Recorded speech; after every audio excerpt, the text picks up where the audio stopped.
तो चलिए सफाई के बारे में बात करते हैं। जैसा कि दिवाली में साफ़ सफाई का बहुत ही ज़्यादा महत्व होता है।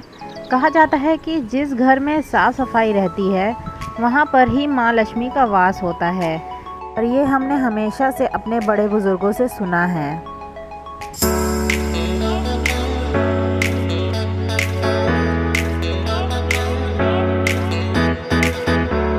So hello my lovely homemaker, स्वागत है आपका अपने channel enjoy homemaking life पर। आई होप आप सभी बहुत अच्छे होंगे, मैं भी अच्छी हूँ।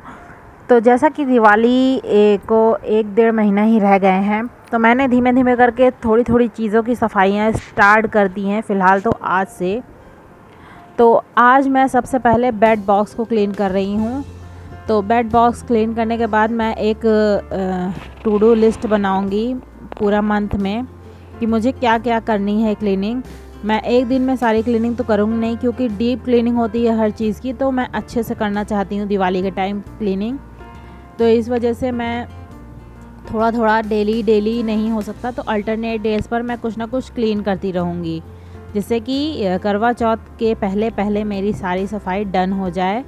और होता है ना, लाइफ है, कुछ ना कुछ इमरजेंसी आती ही रहती है लाइफ में, तो इस वजह से और मैं क्लीनिंग कर रही हूँ। क्योंकि जैसा कि मुझे पता चला है कि मेरी मम्मी का अब ऑपरेशन होगा, तो इससे पहले मैं सोच रही हूँ कि थोड़ी बहुत क्लीनिंग कर लूँ तो काम थोड़ा कम हो जाएगा। नहीं तो अगर 1-1.5 हफ्ते के लिए चली गई तो फिर काम ठप हो जाएगा उस समय तक के लिए। तो इस वजह से सोच रही हूँ अल्टरनेट डेज़ पर कुछ ना कुछ मैं क्लीन करती रहूँ अच्छे से, तो एक टेंशन नहीं रहेगी कि हाँ अभी बहुत सारी सफाई करनी है मुझे।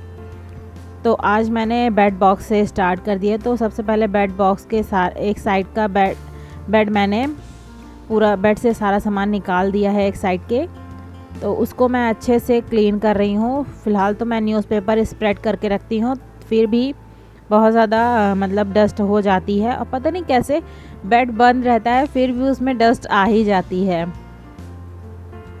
तो यहाँ पर मैंने अच्छे से बॉक्स को ब्रश की हेल्प से पहले मतलब सारे कचड़े को बाहर निकाल दिया है पैन से। फिर उसके बाद मैंने कपड़े से भी उसको पोंछ दिया था, और यहाँ पर फिर न्यूज़पेपर मैंने स्प्रेड कर दिया है, और जो भी सामान उसमें रखे थे तो वो सबको अच्छे से सेट करके मैं रख दूँगी। तो सेटिंग करने में थोड़ा टाइम लगता है, तो मैंने अपने हिसाब से सेट कर दिया क्या मुझे निकालना है अभी दिवाली के पहले, तो उसको आगे की साइड रखा है, और क्या मुझे यूज़ नहीं है तो उसको मैंने पीछे की साइड कर दिया है। तो एक साइड मैंने क्रॉकरी से रिलेटेड कुछ सामान है और कुछ गिफ्ट आइटम्स है जो कि मिल जाते हैं, यूज़ नहीं होते, तो वो सब रखा है पीछे की साइड। और आगे की साइड मैं जो भी फर्निशिंग से रिलेटेड सामान रहता है, बेडशीट है, कर्टन्स है, कर्टन तो फ़िलहाल नहीं है, और सोफ़ा से रिलेटेड सोफ़ा कुशन कवर वगैरह है, ये सब मैं आगे की साइड रखती हूँ। और कुछ डेकोरेशन के सामान भी आगे की साइड रखती हूँ।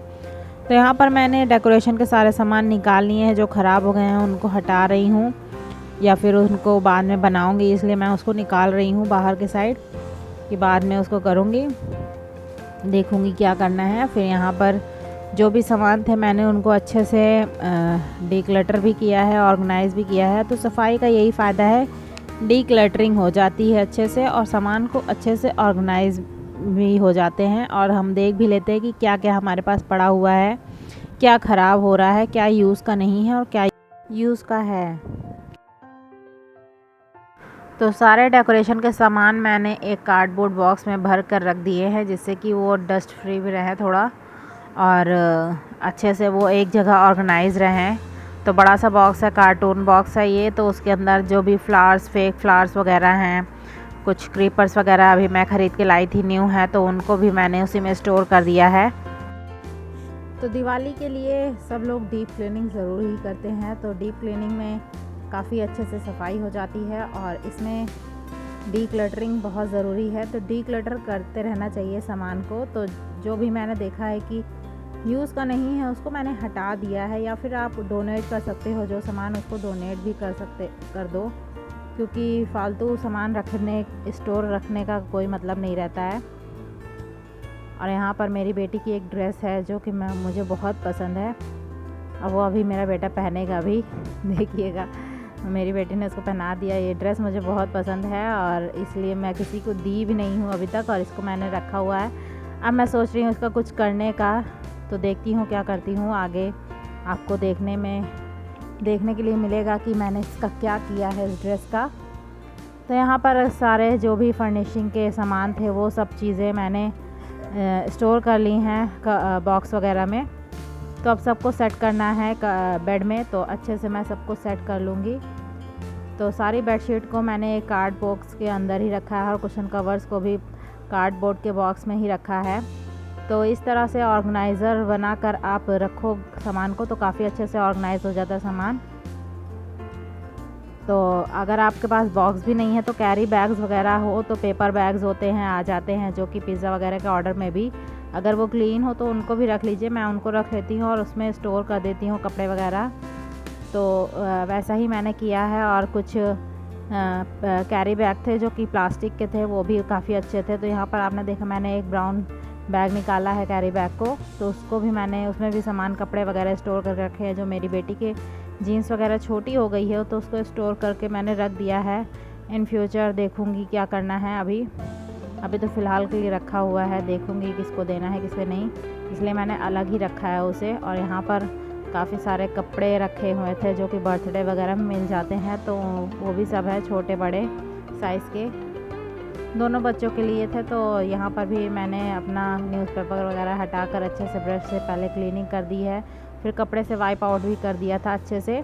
फिर उसके बाद वैसे ही रूल फॉलो किया, न्यूज़पेपर स्प्रेड किया, फिर सारे सामान को अच्छे से जो भी बॉक्स वगैरह थे उसको झाड़ पोंछ कर अच्छे से रख दिया है। तो जो भी सामान होते हैं उन्हें ऑर्गेनाइज़ करके रखना बहुत ज़रूरी होता है। ऑर्गेनाइज़ करके रखने से सामान अच्छे से वो सेट भी रहता है और साथ ही साथ स्पेस भी निकल आती है। तो कोई भी जैसे बेडशीट हैं और कुशन कवर वगैरह हैं तो उनको मैं बॉक्स में करके रखती हूँ ना, तो स्पेस पता चलती है। अगर मैं ऐसे रख दूँ ना तो वो बार बार गिर पड़ के इधर उधर बिखर भी जाएंगे और समझ में नहीं आएगा। जब भी निकालोगे तो वो मतलब बिखर ही जाएंगे, बार बार आपको समेटना ही पड़ेगा। तो इस वजह से मैं उसको बॉक्स में करके रखती हूँ। तो बॉक्सेस मैंने घर में ही मतलब DIY किए थे, वो सब मैंने शेयर किए हैं दूसरे चैनल पर। मेरा एक दूसरा चैनल है जिस पर मैं DIY वगैरह शेयर करती हूँ, तो उस पर मैंने शेयर किया था वो सब। तो कैसे मैंने बनाया है आप वहाँ पर भी देख सकते हो, मैं चैनल का लिंक दे दूँगी डिस्क्रिप्शन में, तो उसमें आप देख सकते हो। तो बस अब बेड सेट हो गया था, तो बेड बॉक्स अच्छे से ऑर्गेनाइज हो गया था, क्लीन हो गया था। तो यहाँ मेरा एक काम ख़त्म हो गया था, तो फिर मैंने बेड वगैरह अच्छे से लगा दिया है। मैट्रेस कवर जैसा कि मैंने पहले ही वॉश किया था 10-12 दिन पहले, तो इसलिए मैट्रेस कवर वगैरह वैसे ही रख दिया है। बेडशीट भी वही लगाया है क्योंकि गंदी नहीं थी, कुछ दिन ही हुआ था अभी बिछाए हुए। जैसा कि मैं एवरी संडे मतलब चेंज करती हूँ, तो इसलिए और भी नहीं किया। तो यहाँ पर अच्छे से बेडशीट वगैरह लगाकर बेड को अच्छे से सेट कर दूँगी, तो ये काम ख़त्म हो जाएगा। और ये काम मैंने बच्चे आ गए थे तभी किया। बेटी तो क्योंकि जल्दी आ जाती है, उसके एग्ज़ाम चल रहे हैं, और बेटे की भी जल्दी छुट्टी होती है कि 12 बजे से पहले वो आ जाता है। तो इस वजह से उन लोगों के आने के बाद ही काम किया, और वो लोग खुश भी हो जाते हैं। उसमें काफ़ी ऐसा सामान है जो उन लोग को पसंद है, जैसे एल्बम वगैरह है शादी की, तो मैं बेड बॉक्स में ही अरेंज करके रखती हूँ। क्योंकि अगर कबर्ड वगैरह में रख दोगे तो बहुत ज़्यादा स्पेस लेता है, और मेरा एल्बम तो बहुत मोटा सा है, तो उसको रखने के लिए मैं बेड में ही रखती हूँ। पहले तो जब बच्चे नहीं थे तो मैं कबर्ड में रख देती थी, पर बच्चे होने लगे तो स्पेस की कमी होने लगती है। तो जब स्पेस की कमी होने लगती है तो उसका अल्टरनेट हम लोग ढूंढने लगते हैं कि कहाँ पे रखा जाए उसको, कि क्योंकि हमेशा तो ये एल्बम कोई निकाल के देखता नहीं है, तो वही है। फिर इसलिए मैंने बेड बॉक्स में उसको रख दिया कि जब यूज़ होगा तब निकाला जाएगा। अभी तो फ़िलहाल उसी में रखा रहता है, सही रहता है। काम वगैरह करके बस रेस्ट किया तो थोड़ा सा, फिर शाम हो गई थी, तो यहाँ पर चाय और मूंगफली तल ली थी खाने के लिए। तो आज की वीडियो में इतना ही। Till then bye bye and take care with lots of love.